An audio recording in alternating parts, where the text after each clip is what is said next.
ओम नमः सिद्धेभ्य ओम नमः सिद्धेभ्य ओम नमः सिद्धेभ्य ओम जय जय जय नमोस्तु नमोस्तु नमोस्तु नमो अर्यन्ताणं नमो सिद्धाणं नमो ऐर्याणं नमो वज्रायाणं नमो लोये सवसाणं मंगलम भगवान वीरो मंगलम गौतमो गणी मंगलम कुंद कुंदार्यो जैन धर्मोस्तु मंगलम सर्वमंगलम मांगल्यम सर्वकल्याणकारकम प्रदानं सर्वधर्माणां जैनं जेतु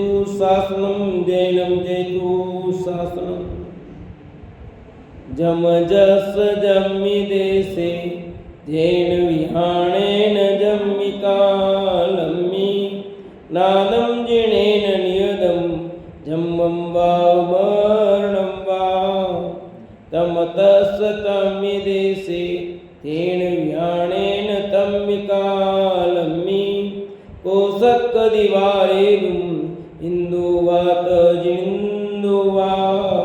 बोले जिनवाणी मात की जय, बोले सरस्वती मात की जय। अपना कथानक चल रहा है चक्रवर्ती श्रीपाल का। उसमें चक्रवर्ती के श्रीपाल का पुत्र गुणपाल हुआ है। पुत्र रत्न की प्राप्ति हो गई है, चक्ररत्न प्राप्त हो गया है। चक्रवर्ती श्रीपाल ने गुणपाल केवली की पूजा की और गृहस्थ तथा मुनि संबंधी दोनों प्रकार का धर्म सुना। अब इधर तीन चीजें, एक गुणपाल मुनिराज, एक इनके पुत्र का नाम गुणपाल। अब ये चक्रवर्ती श्रीपाल समुद्र में पहुंचे हैं, भगवान से प्रश्न पूछा है। दोनों प्रकार का धर्म सुना, तदंतर बड़ी विनय के साथ अपने पूर्व का संबंध पूछा। तब भगवान की वाणी में जो कुछ आया था उस कथा को सुलोचना ने जय कुमार से इस प्रकार कहा। विदेह क्षेत्र की पुण्यकिनी नगरी का राजा यशपाल था। उस नगरी के सेठ पुत्र सर्व समृद्ध का विवाह सेठ धनंजय की छोटी बहन धनश्री से हुआ। उन दोनों के एक सर्वदयित नाम का पुत्र और एक सर्वदयिता नाम की पुत्री हुई। सेठ सर्व समृद्ध की छोटी बहन देवश्री का विवाह सागर सेन से हुआ।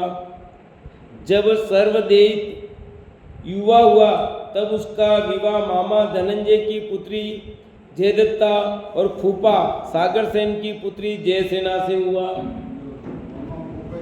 हाँ,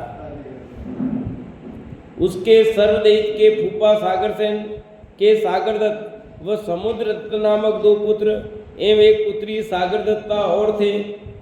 उसके फूफा की छोटी बहन सागर सेना के भी एक पुत्र वैष्णव दत्त और एक पुत्री वैष्णव दत्ता थी।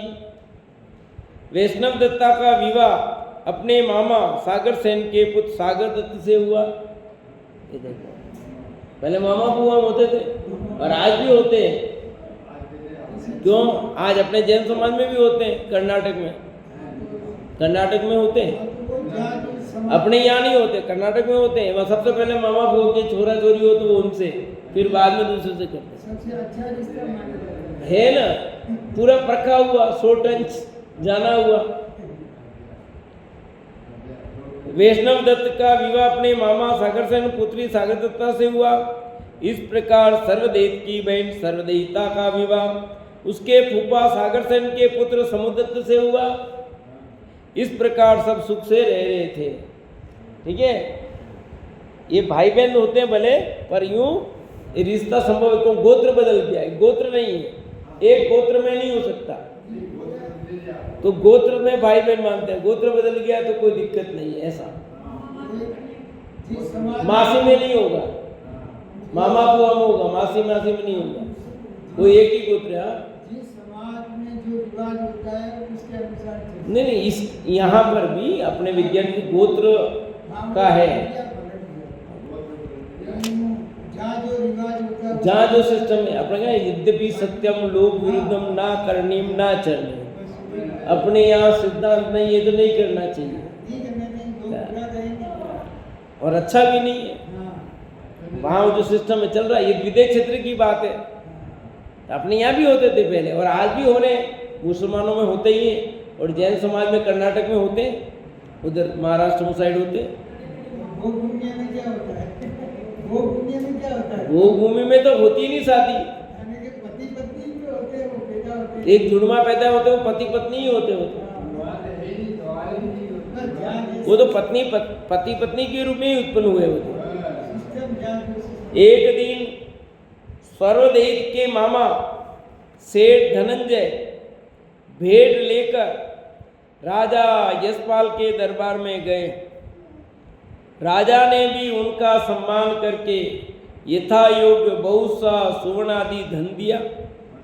यह देखकर सेठ पुत्रों को भी धन कमाने की इच्छा हुई और वे धन कमाने के लिए चल पड़े।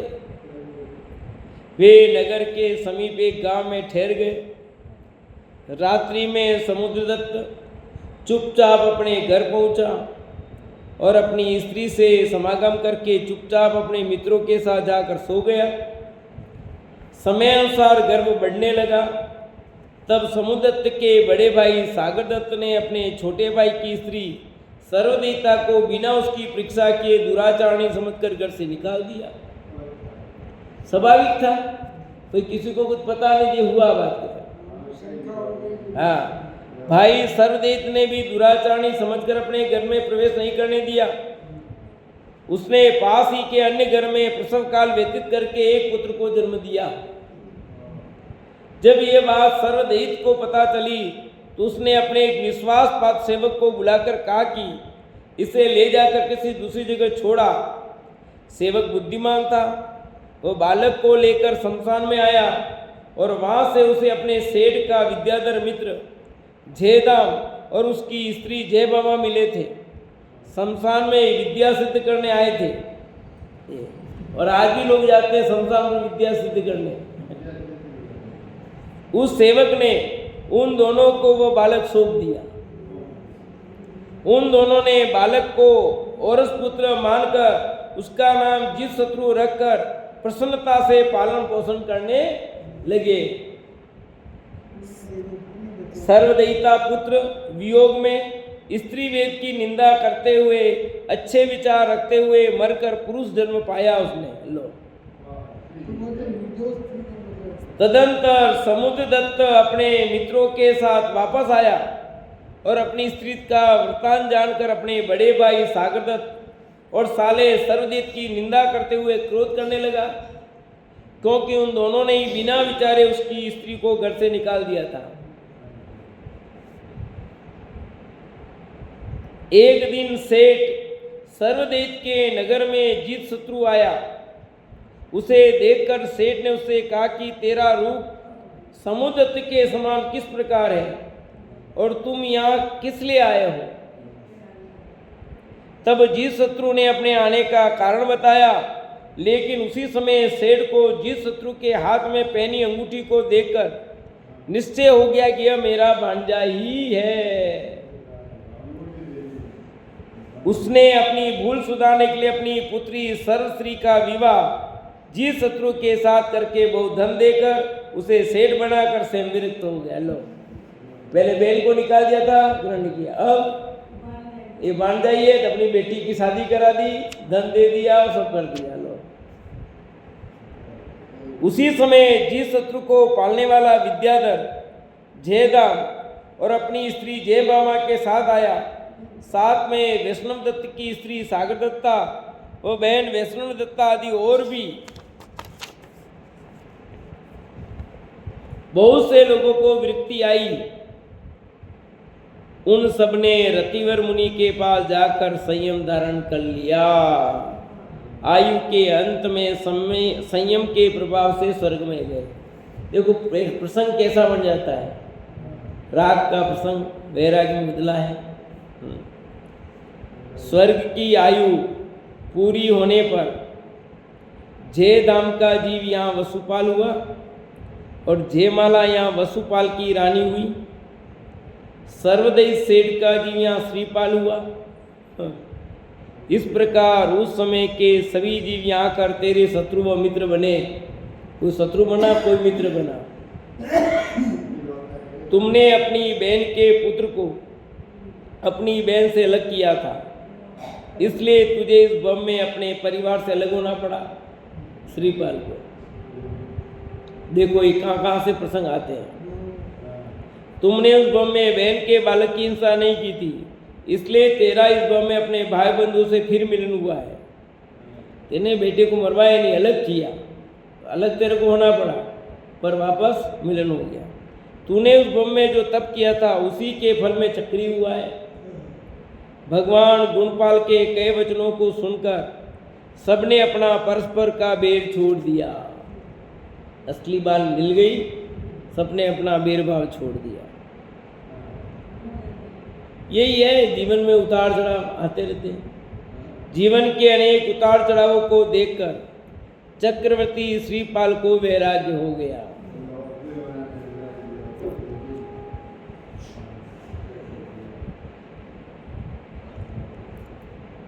और उन्होंने सबसे क्षमा भाव धारण करते हुए समस्त भेदभावों को त्याग कर जन्म जरा मृत्यु रोग का निवारण करने के लिए बुद्धि स्थिर कर धर्मामृत पान किया।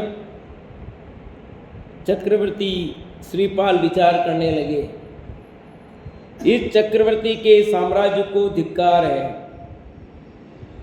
यह आयु वायु के समान चंचल है। कौन विचार कर रहे हैं? श्रीपाल चक्रवर्ती। कहाँ पर है अभी वो? समोसरण में। समोसरण में भी है। भगवान की वाणी सुनी है और सब पता लग गया है, अब उन्हें वैराग्य हो गया है। तो अब वो विचार कर रहे हैं कि चक्रवर्ती का साम्राज्य को भी धिक्कार कह रहे हैं। बोलो, धिक्कार नहीं हो गया? वो लोग तो लालच रहते, मिलता नहीं, ये देखो तो कहते हैं धिक्कार है। लोग तो छोटे छोटे पद के लिए कितने मर रहे हैं, सरपंच बनने के लिए, वार्ड पंच बनने के लिए, पार्षद बनने के लिए, विधायक बनने के लिए, सांसद बनने के लिए, हाँ। और 6 खंड का अधिपति।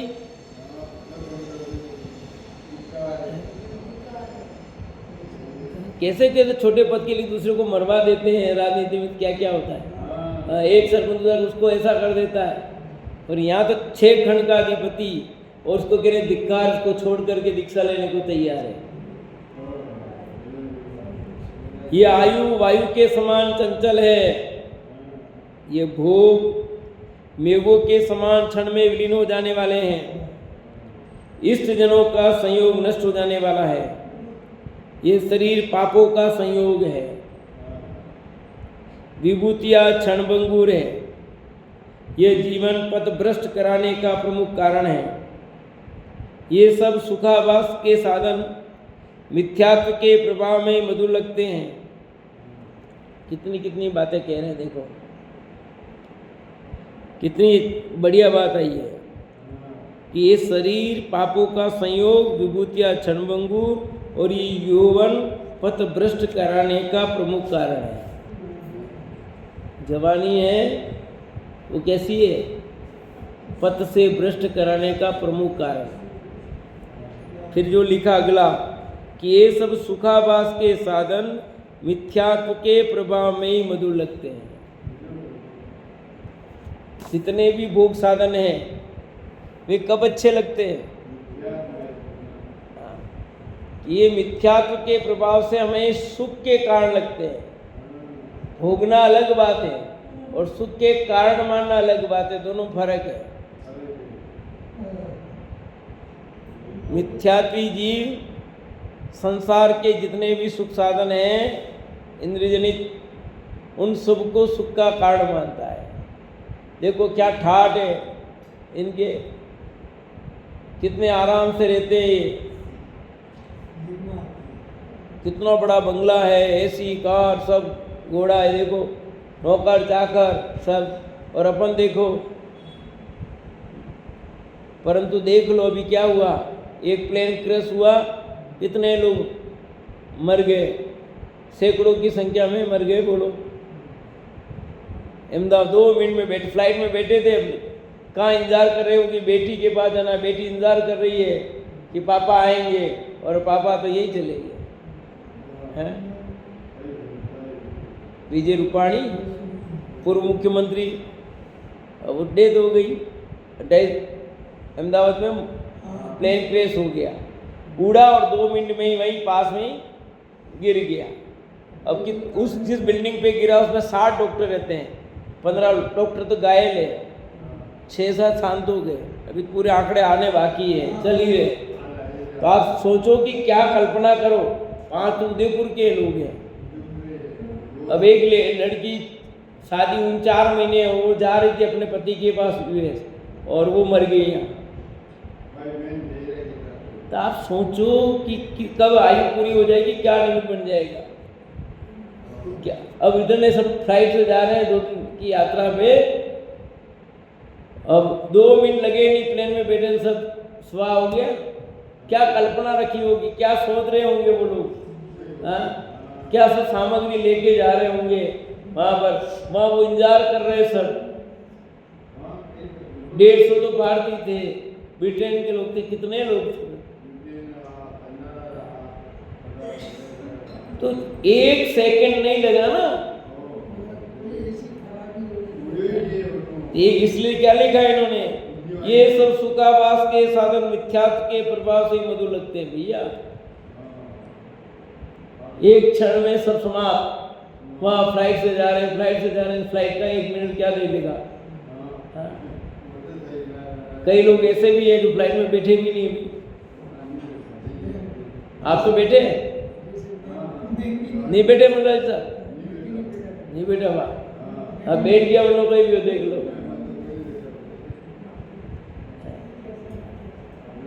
तो ये क्या है यार, अपन तो फ्लाइट में बैठ गया है, बैठे सब देख लिया, कैसा लगता है क्या नहीं लगता है। हाँ गए ना वो।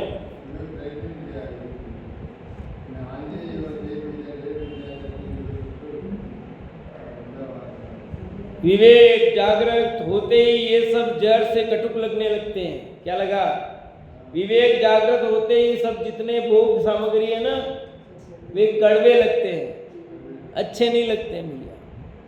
भोगना पड़ता वो मजबूरी है, पर अच्छे नहीं लगते। जैसे दवाई लेनी पड़ती कि नहीं पड़ती है, लेना नहीं चाहते, पर मजबूरी में क्या करें, लेनी पड़ रही है। लेना चाहता है दवाई, बोलो, हाँ, जल्दी छूट जाए पर छूटती नहीं है। कोई दवाई जिंदगी भर मरते दम तक चलती है। जिनके शुगर है, मान लो बीपी है, वो गोली चालू होगी तो जिंदगी भर चलती है। थायराइड है,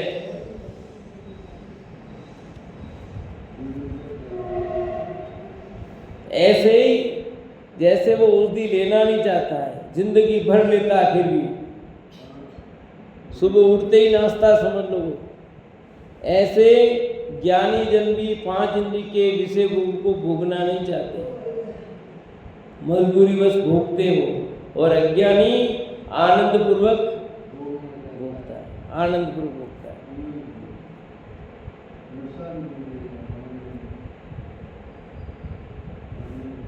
मैंने चिरकाल तक 10 प्रकार के भोग भोगे, परंतु उनसे रंच मात्र भी तृप्ति नहीं हुई। श्रीपाल चक्रवर्ती विचार कर रहा है, मैंने सब भोग भोग लिए। 10 प्रकार मतलब सब प्रकार के, परंतु तृप्ति नहीं हुई। अपन बोलते ना, भवन में जी भर घूम चुका, कण कण को जी भर भर देखा। मृग सम मृग तृष्णा के पीछे मुझको न मिली सुख की रेखा।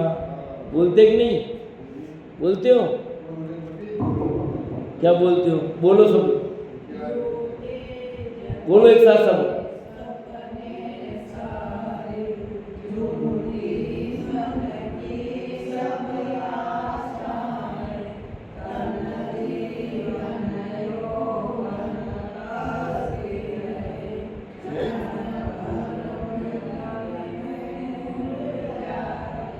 क्षण भंगुर पल में मुड़ जाए। एक क्षण भंगुर गीत हुई, कितनी देर लगी घटना।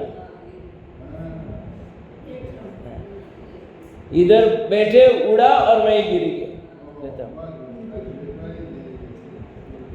श्रीपाल चक्रवर्ती ने चक्ररत्न सहित समस्त परिग्र का त्याग कर अपनी सुखावती से प्रसूत पुत्र नरपाल का राज्याभिषेक करके जयवती आदि रानियों और वसुपाल आदि राजाओं के साथ दीक्षा धारण कर ली। उग्र तपचरण करते हुए चारों गातिया कर्मों का क्षय करके केवल ज्ञान प्राप्त किया। महाराज श्रीपाल की पत्नियां भी अनेक प्रकार से तपचरण करके स्वर्ग सिधारे। देखो भाई, तो यहाँ पर कह रहे हैं कि श्रीपाल चक्रवर्ती ने चक्ररत्न सहित समस्त परिग्र का त्याग कर दे और अपनी सुखावती से कुसुत पुत्र नरपाल को राज्याभिषेक कर दिया और दीक्षा ले ली। उग्र तपचरण करते हुए चार गाती कर्मों का क्षय करके केवल ज्ञान प्राप्त किया। महाराज श्रीपाल की पत्नियां भी अनेक प्रकार से तपचरण करके स्वर्ग सिधारी। गए क्या, कर लिया क्या, है? और केवल ज्ञान भी हो गया, सब हो गया। सुलोचना ने जय कुमार से कहा कि पूर्व में हम दोनों देव देवी भी ये सब कथाएं केवली गुणपाल से सुनकर एवं गुणपाल केवली को नमस्कार कर स्वर्ग चले गए। वहां से चेकर यहाँ उत्पन्न हुए हैं। पहले विद्याधर के भव में लक्ष्मी को बढ़ाने वाली जो प्रज्ञप्ति आदि विद्याएं थी, वे भी बड़े प्रेम से जय कुमार और सुलोचना को प्राप्त हो गई थी। उन विद्याओं के बल से महाराज जय कुमार ने अपनी प्रिया सुलोचना के साथ देवों के भ्रमण करने योग्य देशों में विहार करने की इच्छा की। एक तदर्थ अपने छोटे भाई विजय कुमार को राजकाज में नियुक्त कर दिया। जय कुमार अपनी प्रिय पत्नी सुलोचना के साथ समुद्र, कुलाचल एवं अनेक प्रकार के वन उपवनों में विहार करता हुआ कैलाश पर्वत पर पहुंचा। कौन सा कैलाश पर्वत? आदिनाथ भगवान जहाँ से मोक्ष पधारे। वहां कारणवश सुलोचना से दूर चला गया। उसी समय इंद्र अपनी सभा में जय कुमार और सुलोचना के शील की महिमा का वर्णन कर रहा था। उसे सुनकर रवि प्रभा नामक देव ने उनकी परीक्षा करने की कांचना नाम की देवी भेजी। वह बुद्धिमती देवी जय कुमार के पास जाकर कहने लगी कि इस भरत क्षेत्र के विद्याल पर्वत की उत्तर श्रेणी में एक मनोहर नाम का देश है। मैं उस देश की राजा की राजकुमारी हूँ। मैंने जब से आपको देखा है मैं आप पर मोहित हो गई हूँ। आज प्रत्यक्ष दर्शन करने का सौभाग्य हुआ है। मैं अपने काम के वेग को रोक नहीं पा रही हूँ। इस प्रकार कहकर वह कामुक क्रीड़ाएं करने लगी। उसकी दुष्चेष्टाएं देखकर जय कुमार ने कहा, तू इस तरह पापपूर्ण विचार को त्याग दे। तू मेरी बहन के समान है। मैंने मुंडा से व्रत लिया है कि मुझे पर स्त्री का संसर्ग मात्र विष तुल्य है। उस कांचना नाम की देवी ने जय कुमार को डराकर वश में करने की अनेक कुचेष्टाएं की, किंतु जब उन्हें अपने सिल से डिगाने में सफल नहीं हुई और उसकी दृढ़ता से प्रभावित होकर वह वापस चली गई तथा अपने स्वामी रवि प्रभु से जय कुमार के शील की महिमा कही। उस वृत्तांत को सुनकर रवि व्रत बहुत प्रभावित हुआ और उसने स्वयं आकर जय कुमार से क्षमा मांगी और उनको रत्नों से पूजा की। ये है शील की महिमा। भैया बताना कि अपने शील को अपन सुरक्षा रखते हैं तो क्या क्या होता है। जिन्हें आत्मज्ञान उत्पन्न हुआ और शील की कसौटी पर जो भी खरे उतरे, उन जय कुमार और सुलोचना ने एक दिन आदिनाथ तीर्थंकर के पास जाकर वंदना की और धर्म विषयक प्रश्न पूछे और अपनी शंकाओं का समाधान पा करके अत्यंत प्रसन्न हुए। वो कालांतर में उसने अपनी शिवकर महादेवी के पुत्र अनंतवीर का राज्याभिषेक करके संपूर्ण चल अचल संपत्ति का त्याग करते हुए आदिनाथ के चरणों में अपने अनेक पुत्रों सहित एवं अनेक भरत जी के पुत्रों के सहित दीक्षा ले ली और मुनि पुंगव जय कुमार आत्मोन्नति के शिखर पर पहुंचकर तीर्थंकर ऋषभदेव के 72वें गंधर्व बने। आई थिंक पहले सुलोचना ने भी भरत चक्रवर्ती के पटरानी सुभद्रा के समझाने पर ब्राह्मी आरिका के पास दीक्षा धारण कर ली, जिसे आगामी पर्याय में मोक्ष प्राप्त होने वाला है। ऐसी वह सुलोचना चिरकाल तक तप करके स्त्री पर्याय छेद कर अच्युत स्वर्ग में अनुत्तर विमान में देव हुई। इस प्रकार ये कहानी पूरी हुई। अब 18वां अंक आगे लेंगे। तो आज यहीं पर कहानी पूरी हो रही है तो विराम लेते हैं। आगे चर्चा पर 18वां अंक चलेगा। भरतेश कुमार द्वारा तत्वोपदेश एवं वैराग्य की प्रबल भावना आगे लेंगे कल।